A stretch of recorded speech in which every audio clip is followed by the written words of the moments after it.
নিষেধাজ্ঞা তুলে নেয়ায় মার্কিন প্রেসিডেন্ট ডোনাল্ড ট্রাম্পকে ধন্যবাদ জানিয়েছেন সিরিয়ার অন্তর্বর্তী প্রেসিডেন্ট আহমেদ আল শারা। বৃহস্পতিবার 15 মে এক প্রতিবেদনে এমনটা জানিয়েছেন সংবাদ মাধ্যম ফ্রান্স 24।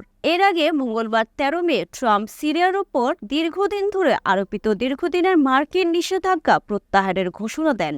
সিরিয়ার সাবেক শাসক বাশার আল আসাদের আমলে দেশটির ওপর নিষেধাজ্ঞা দিয়েছিল ওয়াশিংটন। বুধবার 14 মে আহমেদ আল শারা নিষেধাজ্ঞা প্রত্যাহারের সিদ্ধান্তটিকে ঐতিহাসিক ও সাহসী আখ্যা দিয়ে দাবি করেন, যুক্তরাষ্ট্রের এই সিদ্ধান্ত সিরিয়ায় স্থিতিশীলতা ফিরিয়ে আনতে শুরু করেছে। তিনি বলেন, কৃতজ্ঞতার সঙ্গে বলতে চাই, প্রেসিডেন্ট ডোনাল্ড ট্রাম্প আমাদের ভালোবাসার প্রতি সাড়া দিয়েছেন। নিষেধাজ্ঞা তুলে নেওয়ার সিদ্ধান্তটি ছিল ঐতিহাসিক ও সাহসী, যা জনগণের দুর্ভোগ লাঘব করবে, একই সঙ্গে এই অঞ্চলে স্থিতিশীলতার ভিত্তি স্থাপন করেছে।